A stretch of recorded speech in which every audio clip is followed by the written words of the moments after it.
शरीर में घुटने टेढ़े होंगे तो सीधा नहीं होंगे बंधुओं, लेकिन वे अपने चरम पर स्व कल्याण में भी लगे रहे और स्व और पर कल्याण के लिए गुरुदेव ने क्या नहीं बांटा और किसको नहीं बांटा। जिसको उम्मीद नहीं थी उसको भी गुरुदेव ने कुंद कुंद के जैसा बनाया। जिन साधुओं ने नहीं सोचा था कि आचार्य श्री हमारे ऊपर कभी कृपा करेंगे, उनको भी अपनी शक्ति, अपना सामर्थ्य, अपना विश्वास दे करके आसमान किया गुरुदेव ने। और दे दे करके पूरी दुनिया के सबसे बड़े वो दानियों में भी महादानी शरीर का विसर्जन करके चले गए।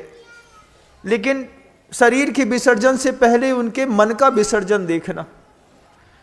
शुरुआत के दौर पर, दीक्षा के समय पर मन का विसर्जन देखना, फिर साधना के अनुभव देखना, दीर्घ काल देखना, और अंतिम समय में योग सागर जी महाराज श्री को वो बात कहना अपने मुख से कि मैं जब तक जीवित हूं तब तक इसकी घोषणा मत करना, आप लोग सहन नहीं कर पाएंगे, भक्त सहन नहीं कर पाएगा। दादा गुरु ज्ञान सागर जी महाराज जी के समय जो परिस्थितियां थी, उन परिस्थितियों में और आज की परिस्थितियों में बहुत अंतर है। दादा गुरु ज्ञान सागर जी महाराज श्री के पास एकमात्र गुरुदेव थे, एक दो और साधु थे, लेकिन गुरुदेव के पास इतना बड़ा कुनबा था, इतना बड़ा वटवृक्ष था, क्योंकि उनका खुद का शब्द है ना कि मंजिलों को सोचने से कहां मिलते हैं तमन्नाओं के शहर, मंजिलों को पाने के लिए चलना भी जरूरी है, और सिर्फ चलना नहीं पड़ता, पहले तो बढ़ना पड़ता है। आज कितने सारे साधु हैं, कितनी सारी साध्वियां हैं जो सोचते होंगे, लेकिन मैं ये सोचता था कि गुरुदेव के अंतस का वो अनुभव और चारित्र के हिमालय जहां झुकना चाहते हैं, जिनके विचारों में वो श्रद्धा के भाव में जिनको ऊपर बैठा के बैठे हैं, वो भी इसको स्वीकार कर पाएंगे कि नहीं। क्योंकि जिनको वो आचार्य पद देना चाह रहे थे, उनको गोद में खिलाया है उनने। गोद में खिलाने का मतलब है कि उस व्यक्ति की पूरी प्रकृतियों को वो जानते थे कि वो इतना सहज नहीं है किसी को उस महानतम रथ का रथी बना देना। योग सागर जी महाराज जी से कहा कि देखो, मेरे रहते तो कोई सहन नहीं कर पाएगा, जब मैं ना रहूं इस सृष्टि पर तब तुम लोगों से कहना कि गुरुदेव का अंतिम समर्पण समय सागर जी महाराज श्री के पास था। और वो शब्द जब हम लोगों को सुनने में आए तो माथा वहीं से टेक दिया है।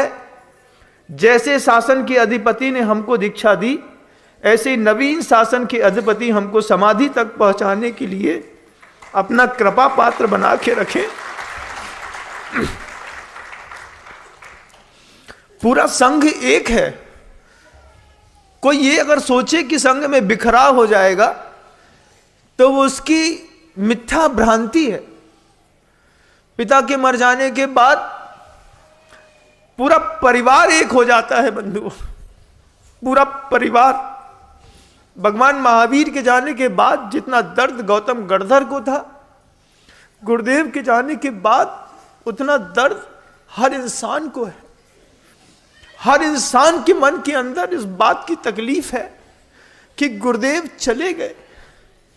लेकिन ये भावुकताओं से मोक्ष मार्ग नहीं चलता। भावुकताएं आदमी को काल कवलित करा सकती हैं, लेकिन मुक्ति का रास्ता नहीं दिखा सकती। आचार्य जी ने जिस बात के लिए अपना समर्पण दिया है, हम तो वैसे भी उनके चरणों के गुलाम हैं, और जीवन भर की गुलामी इसलिए भी करना चाहते हैं कि आप आदेश देंगे विद्या नावा विविक्तया, कि भगवान जैसे आपने तृष्णा की नदी को पार करके उस भव समुद्र से पार जाने के लिए पुरुषार्थ किया है, अभी हम लोग का पुरुषार्थ अधूरा है। अधूरे पुरुषार्थ में कोई तो पतवार संभालने वाला चाहिए। और आचार्य महाराज ने जिस पर सबसे ज्यादा विश्वास दिखाया वे गुरुदेव की छवि है बंधु।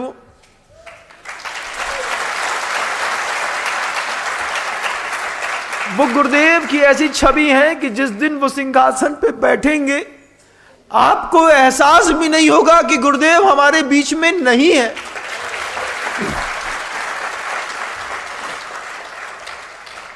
आचार्यों के वो महानतम गुण जिसको गुणभद्र आचार्य महाराज ने अपने शब्दों में लिखा है। एक एक शब्द देखिएगा।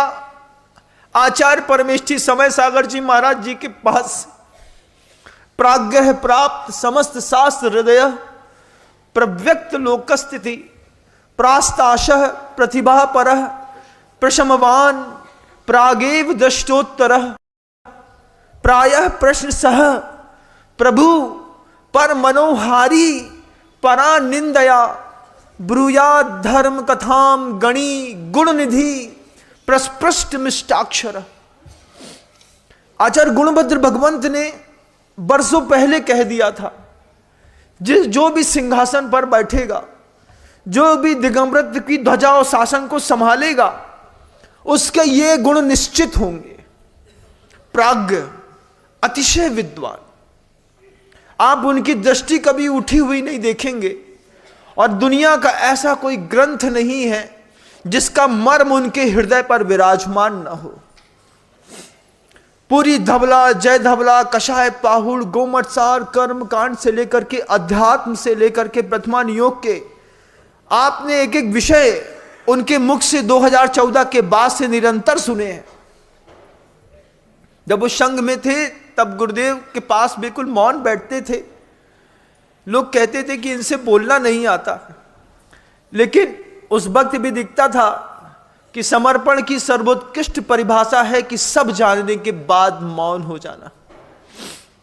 35 साल तक लगातार बिना शब्द बोले, जबकि सामर्थ्य बड़े बड़े आचार्यों से कम नहीं है। मैं तो हमेशा से बोलता आया कि उनकी करुणा के बिना संसार में कोई मुनि हो ही नहीं सकता। क्योंकि मां तो सिर्फ संतान दे देती है, पैदा कर देती है। बड़े बड़े राजघरानों में संतान को पालने का काम धाय मां करती है। वो हम लोगों की धाय मां है। अपनी साधना का दूध पिला करके साधुओं को बड़ा किया। सुधा सागर जी महाराज से लेकर के आज छोटे से छोटा साधु उनके ज्ञान, उनकी चर्चा, उनकी चर्या, उनके चरित्र का ऋणी।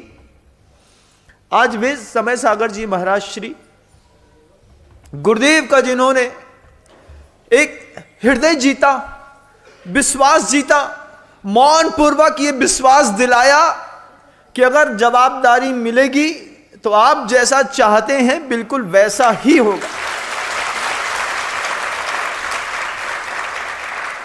समय सागर जी महाराज श्री ने कभी चाहा नहीं बंधु। मुझे याद है वो उस वक्त भी कहते थे कि मुझे एक साधु दे दो, मैं कर्नाटक में जाकर के किसी निर्मल स्थान पर बैठ करके आत्म ध्यान करूंगा। मुझे संसार में रहने की, संसार के बीच में प्रभावना करने की कोई इच्छा नहीं है। ये बड़े महाराज जी के 2014 के शब्द थे। लेकिन गुरुदेव को तो सब दिखता है ना, वो तो सब देखते हैं, सबको देखते हैं और अच्छी नजरों से देखते हैं। उन्होंने पहले 5 का संग दिया, फिर 15 का संग दिया, आज 22-25 साधुओं का संग है। कल ये संग फिर 100 का होगा।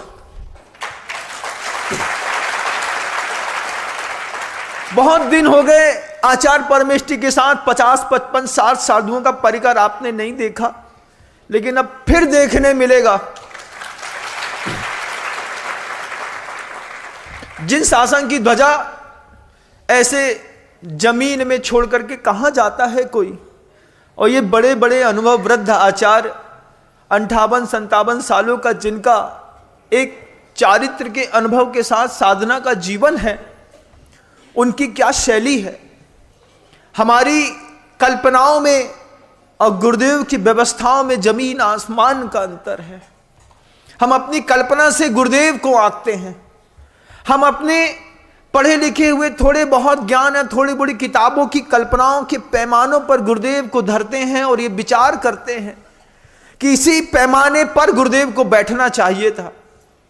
लेकिन हमारे पैमाने में और गुरुदेव के पैमाने में भी तो बहुत बड़ा अंतर है।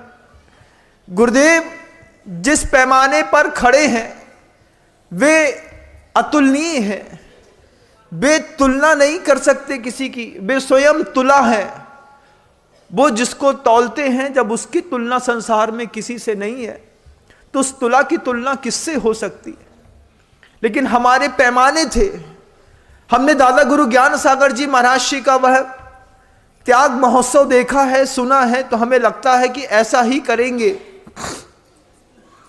लेकिन गुरुदेव का एक अपना पैमाना है। गुरुदेव अपने पैमाने से अपने शासन की रक्षा निरंतर करते चले आए।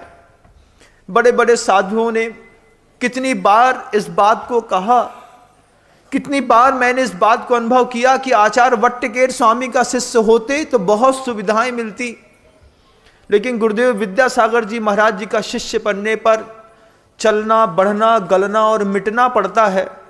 जो सुविधाएं बड़े बड़े आचार्यों ने जिन शासन में दी, गुरुदेव ने अपने शिष्यों से वो सुविधाएं भी छीन ली और कहा कि ये सुविधाएं भले पूर्वाचार्यों ने दी हैं, लेकिन तुम्हारे आचार्य तुमको ये सुविधा नहीं देंगे। तुम्हें समझ में आए तो संघ में आना। और उस तृष्णा भाव से मुक्त होकर के कभी किसी के संचय का उनको लोभ नहीं रहा।